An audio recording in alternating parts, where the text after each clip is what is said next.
Hello, hello today. Hope everyone's doing well. I wanted to come on. Today is, we are talking about the number one secret to attracting buyers with Facebook posts instead of paying for ads, expensive ads at that. And since we are using tumblers as our example, our product example this month, I just picked up a picture of a tumbler on Pinterest. And I wanted to go through and go with you to see how we can create a product description for this product, just a hypothetical one. Hi, Nicole. Can you hear me okay? So we'll get started on that in just 1 second. Let's see if I can. Hopefully we're not having any audio issues today. I don't know what it is. That's going to be the death of me. Can you hear me okay?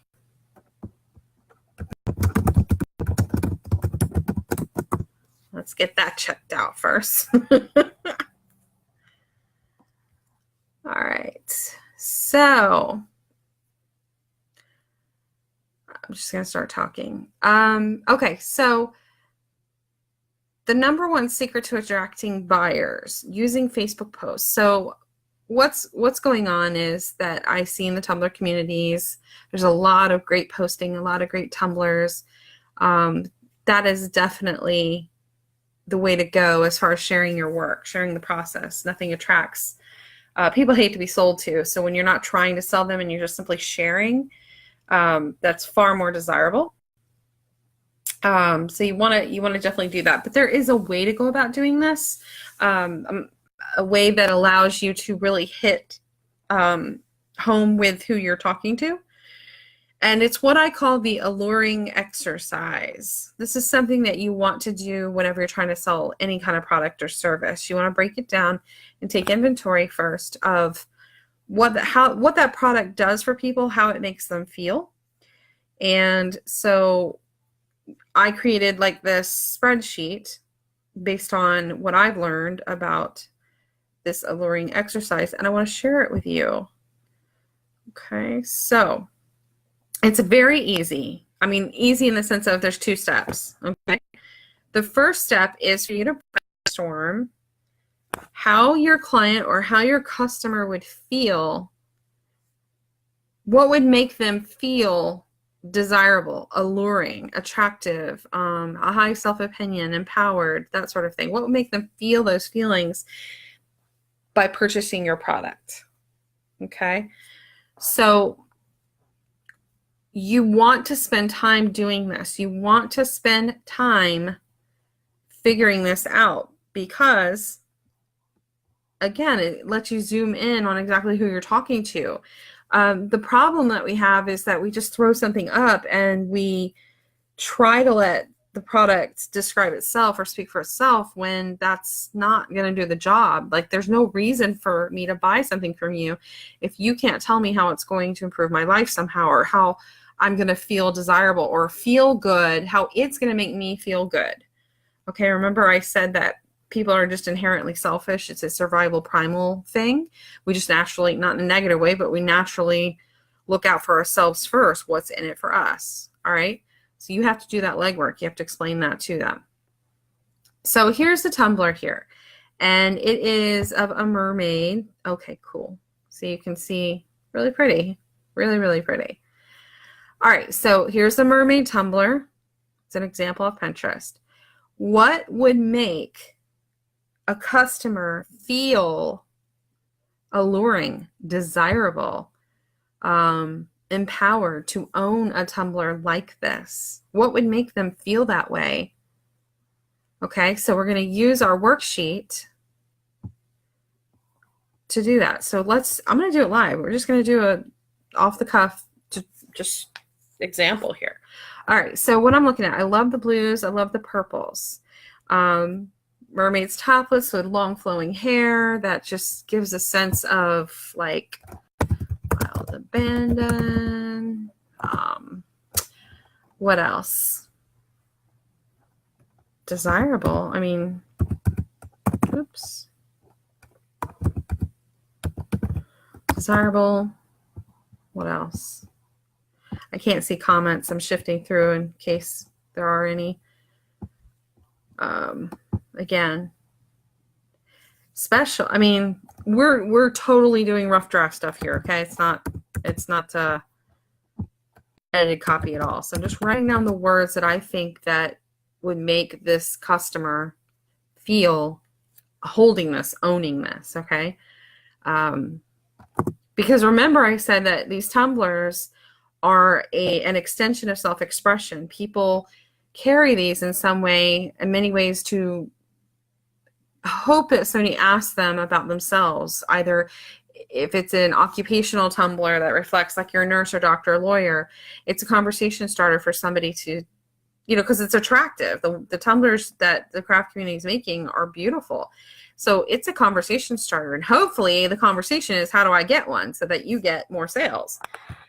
But in order to that, even just for people who are looking to purchase for themselves or their family members or friends, what is going to make them feel special, desired about this cup?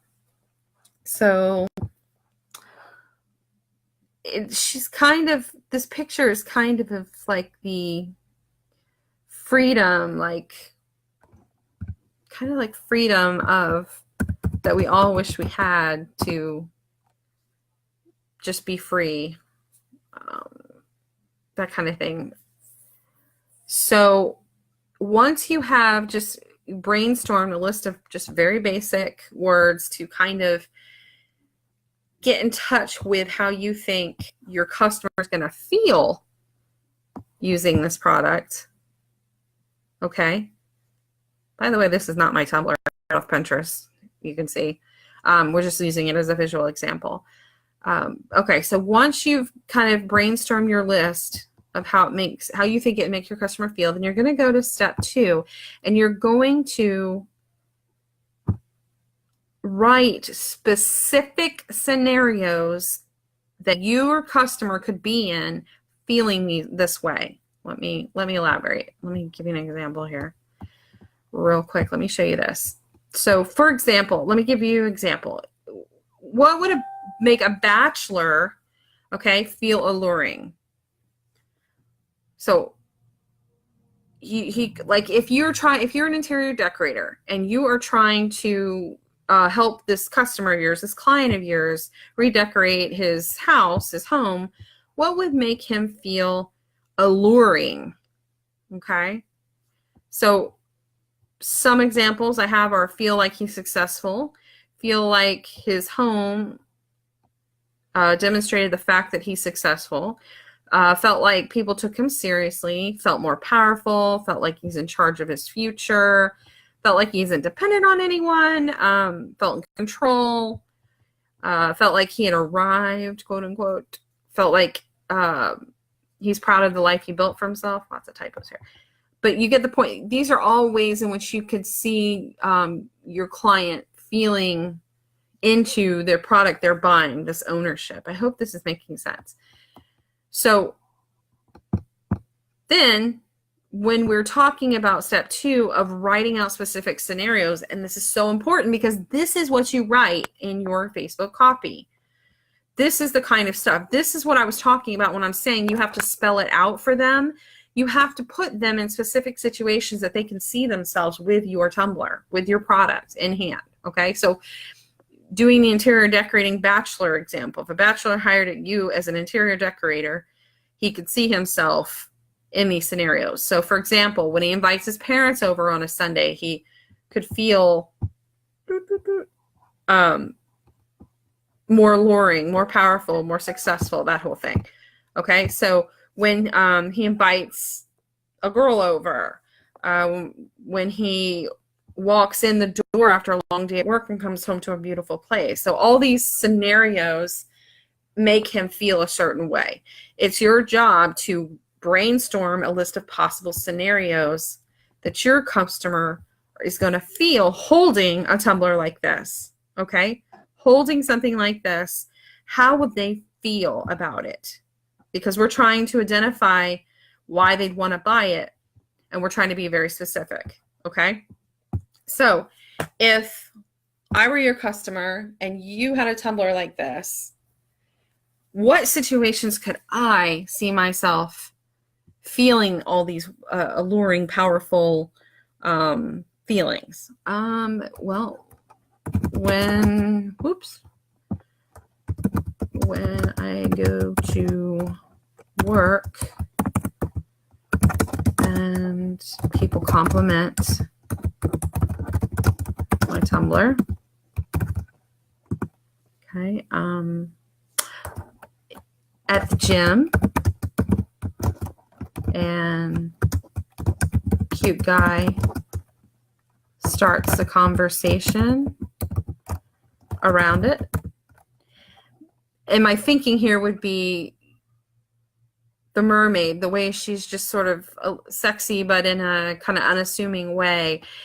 Some of this, I can't help but think that a customer would be attracted to purchasing a tumbler like this because she identifies with that same sort of feeling in herself. So that if she was a single gal at the gym and a guy struck up a conversation, even if he said something like, oh, wow, that's a unique tumbler, the fact that this image is so kind of sexy and attractive may give your customer a direct feeling of having been complimented in the same way. I know that sounds strange, but you would be so surprised at the psychology of how we interpret things.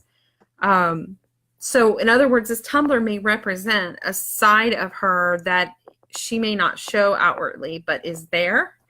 And it could give her a feeling of acknowledgement and validation if she's single, looking to date, and a man were to compliment her on that. Does that make sense? I hope it does. All right. Okay, so what else? Well, if she's a beach person, if she's naturally in love with the water, if she sees herself as a mermaid in some way, which means, magical, mysterious, those sorts of things. Anything that every time somebody compliments her on this tumbler, it's going to validate her feelings for the reason why she purchased it. Does that make sense? Okay, so let's see if we can do like another one. Where's my board? And let me know if you have any questions about that.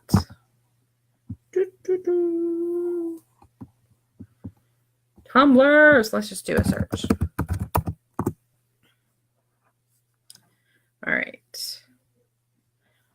Okay, so for example, red, white, and blue. What would a customer looking to buy a red, white, and blue tumbler, what would make them feel alluring? And again, I'm using the word alluring, but basically like desirable or whatever the feeling is. Like when you look at a patriotic tumbler, I'm a military person. I'm a Marine Corps veteran. I love automatically anything that's patriotic stuff. I identify with that from my experiences in the military. So I love flags, of course, and then even more than that, I love Marine Corps stuff. So it's that kind of thing. That's where like niching down and finding the customers you want to serve is so important, because then you can start tailoring. Then you know what kind of products you can make that will sell repeatedly over and over and over again. Once you find the market, the audience, all you do is make what they want. But you have to know who you're serving instead of making random tumblers for, now, I mean, if you want to make them for fun, obviously that's great. But if you're in the business of trying to sell and make a living, supplemental income, you need to make what works, what sells. So in that example, as a military veteran, maybe I would feel alluring or empowered to own one of these, because always, again, in the case of these tumblers, it's a conversation starter. If I had a Marine Corps one, I'll tell you right now, there's that sense of pride of being a Marine. So I would carry it around and wait for other people to ask me about it. Oh, who's in the Marine Corps? Oh, were you a Marine? Oh, because this is not just selling tumblers. That's what I want y'all to like hopefully get. This is about making connections with people and helping people make connections with each other through what you sell. Okay? Your tumblers are like beacons. They are like shiny examples that create a conversation without obligating the people involved to go through the awkwardness of introducing themselves. Like, it's a way where people may want to connect, but they don't have anything to talk about until they see your Tumblr. And then so I hope that makes sense. It's a great way to allow people to connect. Your Tumblrs are more than cups. They are ways to allow people to connect and start conversations with each other. Start thinking of it like that, because that's a valuable product to sell when you realize what it's actually doing. So make sure that you're not just looking at your cups as just cups or tumblers. Like, I just sell tumblers and they're for drinking. This is about so much more than that. And if it's not tumblers, if you're selling something else, you want to find what is it that's really happening when you're selling these products to people. What are you really giving them? Okay. I hope that makes sense. Keep saying that. And then, of course, like teachers are the same thing. Many teachers are very proud to be teachers, and they especially personalized names on it. I'm a teacher too, and I love it. But it's an opportunity for them to express themselves. So when you are speaking about specific situations, you're trying to put them in the situation of owning your Tumblr. That's what you're going to write in your Facebook post. Okay. So I don't want you to try to overtly sell. I want you just to share. I want you to share what you're doing and share your process and share your pictures. But there's nothing wrong with describing. Like, if your Tumblr is geared toward a teacher, there's nothing wrong with putting like a product description in as a Facebook post describing how you see that teacher using that Tumblr in a day.